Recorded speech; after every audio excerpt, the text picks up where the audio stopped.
Hey guys, it's Generalkidd here. How's everyone doing today? So, for today's video, we're going to be taking a look at the Halo 2 cut ending that never came to be.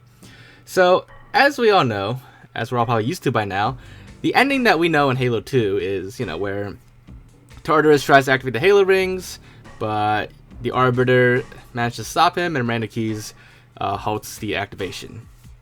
And then after that point, Master Chief's in a Forerunner ship. He returns to Earth, and well, that basically leads us into Halo 3. But that's basically the general ending. But it turns out there was supposed to be another ending to Halo 2, but it was pretty early on in development. It was cut from the final game. Well, Lee Wilson, someone who used to work on Halo 2 in the art section, he actually released a lot of old storyboards and concept art for how Halo 2 was going to be. How the original ending, one of the original endings that were cut, was going to be. So, let's get started. So, he released a lot of storyboards for the entire Halo 2 campaign, actually. But we're going to start from this point where Master Chief arrives on High Charity. And, he interrupts a announcement from the Prophet of Truth. And this is where, the whole thing where he says boo to a grunt, and the grunt runs away. And then he basically chases the Prophet of Truth until he gets to this point where, he's a little bit too late, and the Prophet of Truth has already flown away along with Tartarus and Miranda and Johnson. Now, in the cut ending of Halo 2, what Chief does to catch up to them, to the Forerunner ship, is he gets in a Warthog and starts driving.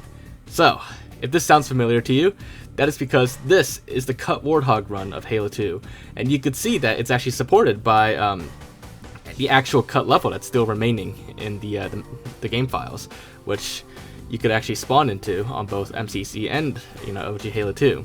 And we can see here in the storyboards what that Warthog run was originally envisioned to be by Bungie.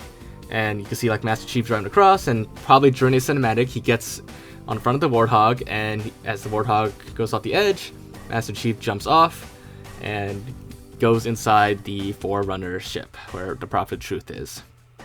And this whole sequence is basically, it's pretty close to, what's still left over in the cut Warthog run of Halo 2, which is pretty awesome because a modder Black Diamond actually restored much of the Warthog run, and his interpretation of it is actually very similar to what you see in the storyboards.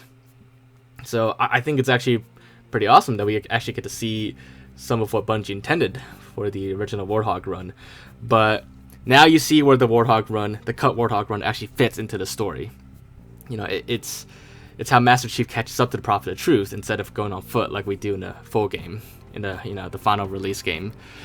But yeah, so after that point, everything else continues as normal.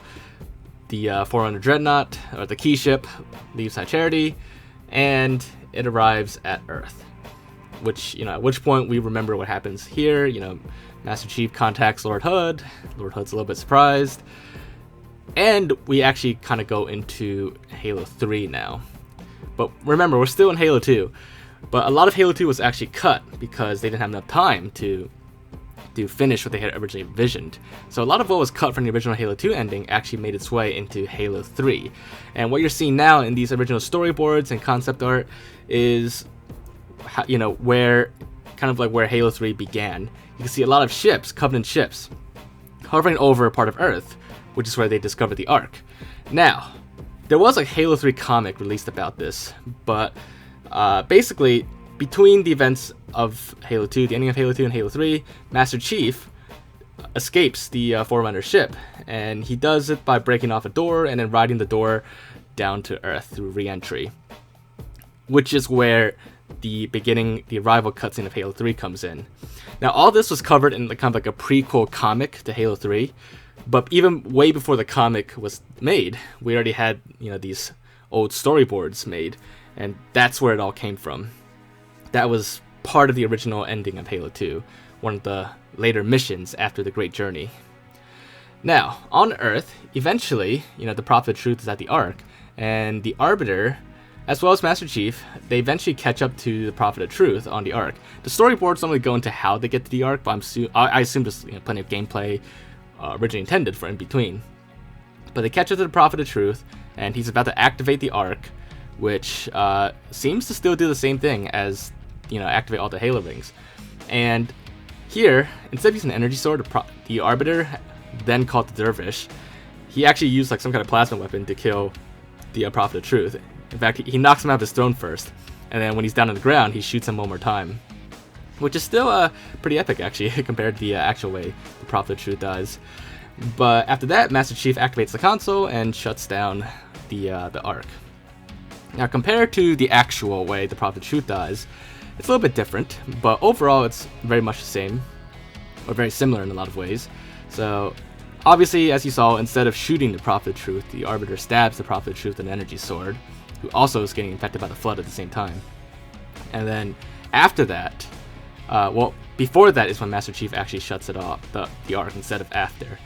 But after this, we do see the sequence of what happens after it gets shut off. The Arc starts shaking, and it shoots off beams that go to all of the Halo rings. It's basically like the ending of Halo 2, where the Halo ring fires, the control room fires a beam up to the Halo ring, and it charges briefly and then shuts off. It basically does the same thing, except for like all the remaining Halo rings. But it's a interrupted sequence, cut short, just like the ending of Halo 2, just on a larger scale with more Halo rings. So that's basically what happens. You see the ring charges up, and then they one by one they shut off. So that is what happens here in this ending. By contrast, the Arc in Halo 3 is actually in outside of our galaxy at the very edge. But in the original ending to Halo 2, it seems like the Arc was intended to be on Earth, at least based on some of these storyboards. But I'm sure that probably changed later on. And this is just like one of the many ideas they had. There could be other endings. But at this point, they're surrounded by brutes, and then the Arbiter tells Master Chief to go, so Master Chief, runs out, while the Arbiter stays behind. After all that happens, the storyboards kind of skip to the end, where there's a UNSC ceremony to thank the Master Chief. And the Master Chief actually, he's out of his armor. He's in a suit there, as you saw. And they don't reveal his face in the storyboards either, but he's about to take his hat off. And it's basically like another Master Chief face tease. You can't have a Halo game without Master Chief teasing his face at some point. At least for Halo 1 and 2. But, the ceremony ends, there's fireworks in space somehow, and that's basically the end of Master Chief's UNSC story. As for the Arbiter, he survives the encounter with the brutes, and he goes deeper in the Arc structure, and he finds a way out.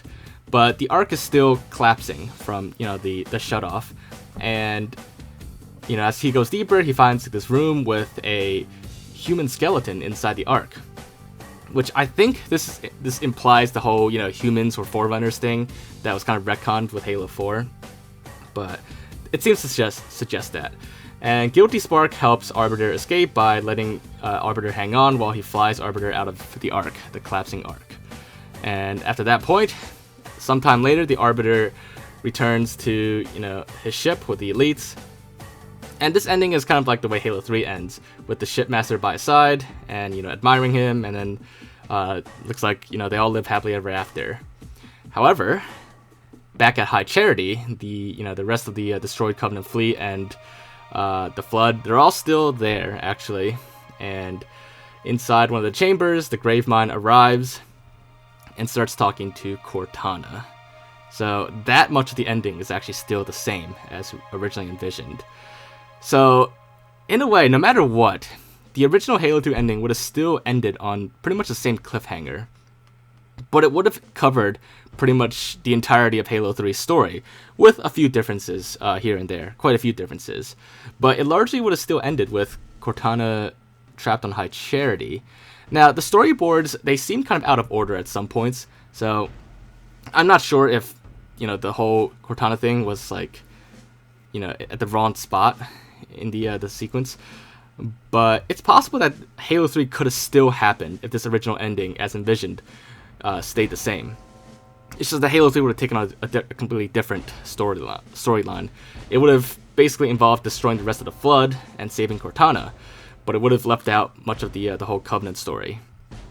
But yeah, so there you guys have it. That is basically one of the original cut endings that never came to be in Halo 2, The storyboards were also released thanks to Lee Wilson, who, like I said, used to work at Bungie for the art of the game.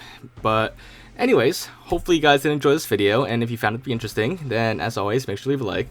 Leave your thoughts in the comments. Let me know what you think about this original ending of Halo 2. If you think it would have been better than what we've got in Halo 3, or if the Halo 3 version made it better in the end. But aside from that, make sure to subscribe if you haven't already, and I will see you all next time. Bye, guys.